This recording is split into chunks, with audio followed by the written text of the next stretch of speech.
महत्त्वाचा विकास झाला पाहिजे। यावर्षी आपण 5 डिसेंबरला माझी शाळा सुंदर शाळा अभियान सुरू करतोय।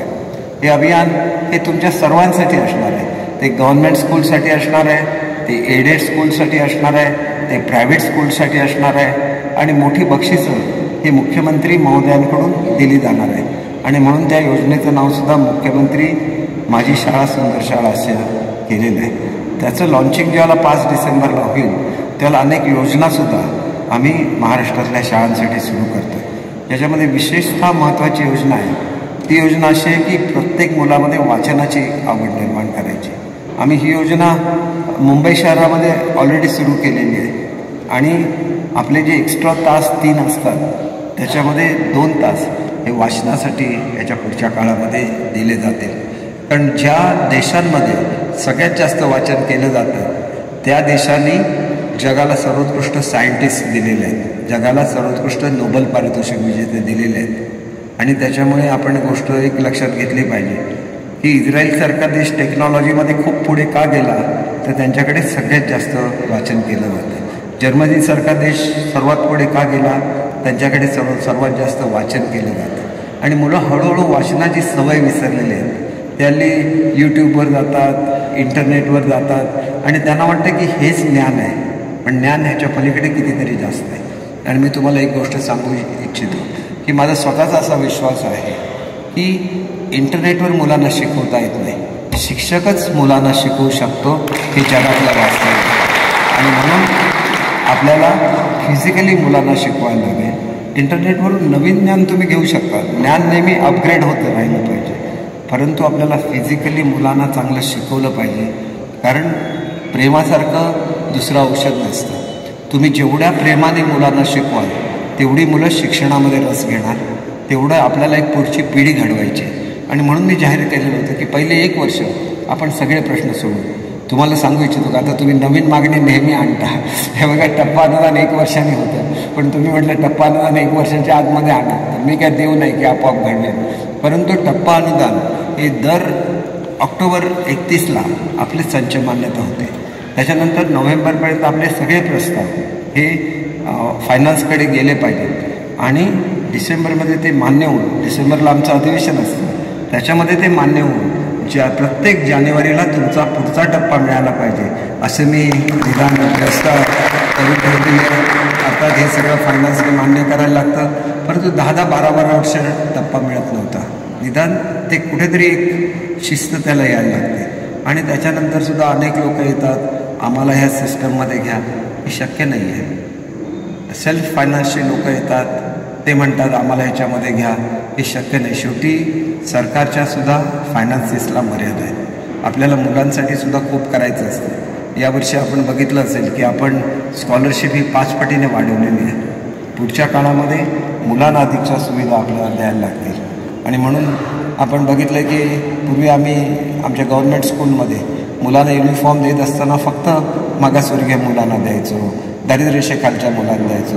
शेवटी मुलं ही मुलं असतात, त्याला कळत नाही की माझ्या शेजाऱ्याला युनिफॉर्म मिळाला मला का नाही। जरी त्यांच्या पालकांची स्थिती असली तरी मुलांच्या मनाचा विचार केला पाहिजे। म्हणून यावर्षीपासून आम्ही सर्व मुलांना युनिफॉर्म द्यायला सुरुवात केलेली आहे। अनेक मुलं मी बघितले ग्रामीण भागातले अनवाणी पायाने येतात, सगळ्यांना शूज सॉक्स देण्याची व्यवस्था केलेली आहे। तुम्हाला विशेषतः मला शिक्षकांना असं सांगायचं आहे की मुलांच्या पाठीवरचं ओझं हा अनेक वर्षाचा विषय होता। आपण वेगवेगळे प्रयोग करून बघितले। आपण शाळामध्ये त्यांच्यासाठी ती वेगवेगळ्या तऱ्हेची कपाट असायची, लॉकर असायचे, ते देऊन बघितलं, ते झालं नाही। म्हणून जो अभिनव आम्ही हे केला की प्रत्येक वेळेला मी बघितलेलं होतं महाराष्ट्रामध्ये की कुठल्याही एखाद्या सामाजिक कार्यकर्त्याचा वापर असला की त्याचा वाढदिवस असला की ठराविक कार्यक्रम असायचा वया वाटत, तर मुलांनी त्या कार्यक्रमासाठी का वाट बघायची। महाराष्ट्राच्या मुलांचा महाराष्ट्राच्या तिजोरीवर पहिला हक्क आहे। म्हणून यावर्षीपासून आम्ही वह्या मोफत देण्याचा निर्णय घेतला आणि त्या वह्या तुम्हाला पुस्तकामध्येच 1-1 पान ॲड करून अशा त्या वह्या दिल्या। खरं तर तुम्ही ह्याचा विचार केला पाहिजे की ही सिस्टम जे मोठे मोठे क्लासेस आहेत ते काय करतात, आमचे पुस्तकाचं बाइंडिंग उसवतात आणि त्याच्यामध्ये 1-1 पान घालतात। कशाला? धडा शिकवला की लगेच त्याच्या नोट्स घेतल्या पाहिजे, तरच मुलं हुशार होतात। त्याच्यामुळे हे आपण केल्यानंतर आणि त्या पुस्तकांचे 4 भाग केल्यानंतर आपण ज्याला ओझा कमी केला आहे तर मुलाने एकच पुस्तक घेऊन यायचं आहे. त्या पुस्तकाच्या व्यतिरिक्त त्याची पाण्याची बाटली आणि त्याचा खाऊचा डबा, याच्या व्यतिरिक्त त्याने काय आणायचं नाही. आधी कंपास बॉक्स आणायचा आहे. ही जर आपण काटेकोरपणे अंमलबजावणी करू शकलो तर खरोखर क्रांती घडेल. एवढा ओझं घेऊन ज्यावेळेला मुलं येतात त्यावेळेला त्यांच्या मणक्यावर त्याचा भार पडत असतो आणि कायमस्वरूपी व्यंग हे त्यांच्यामध्ये तयार होत असतं. खरं तर तुम्ही हे घडवू शकता. मी ती पुस्तकं करू शकतो, त्याच्यासाठी एक्स्ट्रा निधी देऊ शकतो, परंतु ह्याची अंमलबजावणी आपण सर्वांनी केली पाहिजे असं मला वाटतं. आणि म्हणून 2 गोष्टी करा की या वह्या-पाठवाचा कार्यक्रम शाळांमध्ये बंद करून टाका. याच्या व्यतिरिक्त आम्ही जी दिलेली पानं आहेत याच्या व्यतिरिक्त एखादी तुम्ही जे होमवर्क देतात त्याच्यासाठी एखादं कॉलेज बुक असेल तेवढं आणायला हरकत नाही. परंतु अजूनही बघितलं तर मुलं अजून 10-10, 15-15 वह्या घेऊन येतात. हे कुठेतरी बंद झालं पाहिजे. आपण एक शिस्त लावली पाहिजे. मुलांच्या कल्याणासाठी हे सगळं आहे आणि म्हणून आपल्याला पुढच्या काळामध्ये मुलांच्याबद्दल खूप काही करायचं आहे. आपण शिक्षकेतर कर्मचाऱ्यांच्या संदर्भात सांगितलेलं आहे. हा सुद्धा निर्णय आम्ही लवकरच घेणार आहोत. शेवटी आपल्याला रिक्त पदांबद्दल आपण सांगितलं, त्याच्याबद्दल मी नुकतंच बोललो.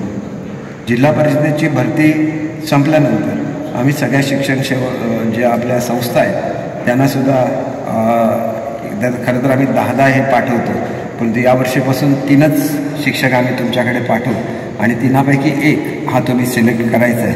आणि त्याच्यामुळे ही सुद्धा भरती लवकरच सुरू होईल आणि त्या 30,000मध्ये आपलीसुद्धा पदं भरली जातील याची मला खात्री आहे.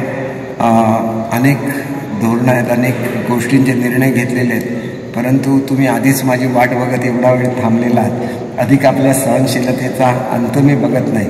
मी तुम्हाला एकच सांगतो की महाराष्ट्राला आपल्याला शिक्षणाला नवीन दिशा द्यायची आहे आणि त्या दृष्टीने मुलांची हुशार तर ते झालीच पाहिजेत, परंतु त्याच्याचबरोबर या मुलांना त्यांचा व्यक्तिमत्वाचा विकास झाला पाहिजे.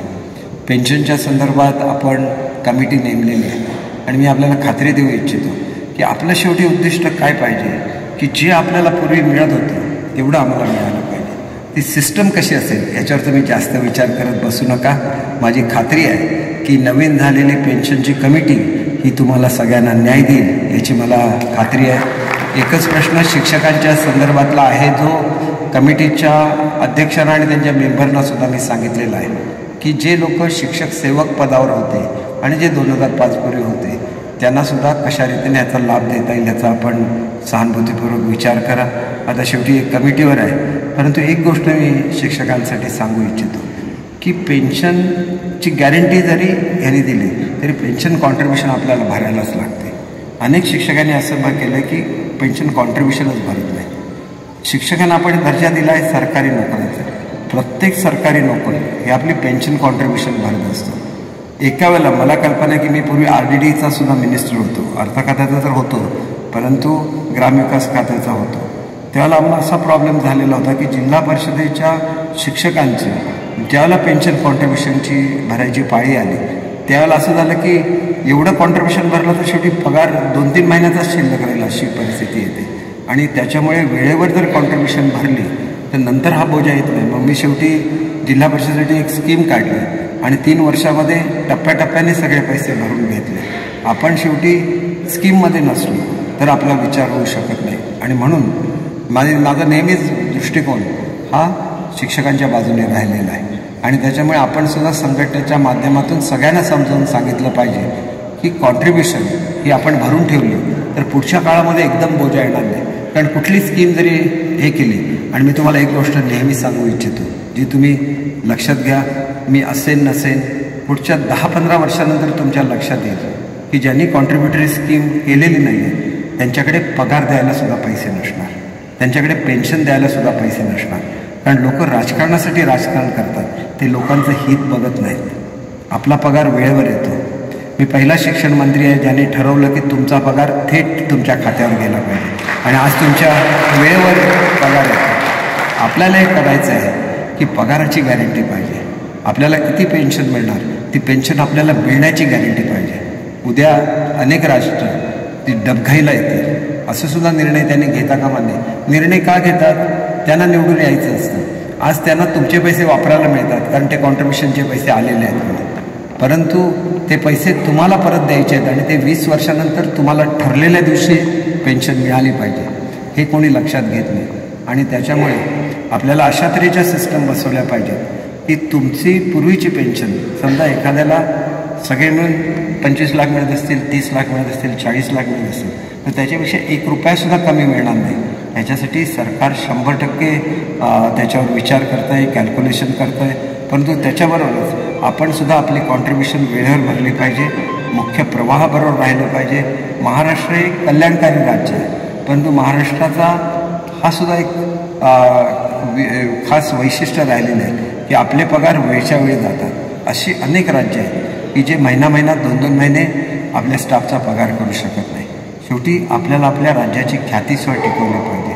आपल्याला आपल्या राज्याला जे शिक्षण महर्षी अनेक जे आपल्याकडे होऊन गेले, त्यांचं कर्मवीर भाऊराव पाटील असतील, अनेकांची नावं आता मी घेत नाही, परंतु शिक्षणाची गंगा ही त्यांनी गावोगाव नेली. आज माध्यमिक शाळांची परिस्थितीसुद्धा फारशी चांगली असं नाही. अनेक वेळेला आपल्या इमारती कशा दुरुस्त करायचा हा प्रश्नसुद्धा माध्यमिक शाळांपुढे असतो. म्हणून याच्यावरसुद्धा विचार झाला पाहिजे की आपण नुसतंच म्हणायचं की आम्ही तुमची पगार दिला, आम्ही तुम्हाला शिक्षकेतर कर्मचाऱ्यांसाठी ग्रँट दिली, परंतु मेंटेनन्ससाठी गव्हर्नमेंट किती पैसे देऊ शकतं यालासुद्धा मर्यादा आहेत.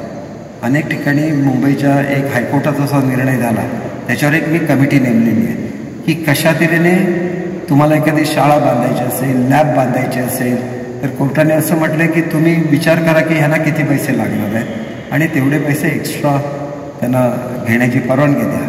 अर्थात हा निर्णय खूप कठीण आहे, कारण प्रत्येक एखादा निर्णय घेतला की समोरून लोक अंगावर येतात. ते असा विचार करत नाहीत की या शाळा कधी काळी डोनेशन घेऊन लोकांनी बांधल्या, ते आता 30-30, 40-40, 50-50, काही शाळा 100-100 वर्षाच्या झालेल्या आहेत.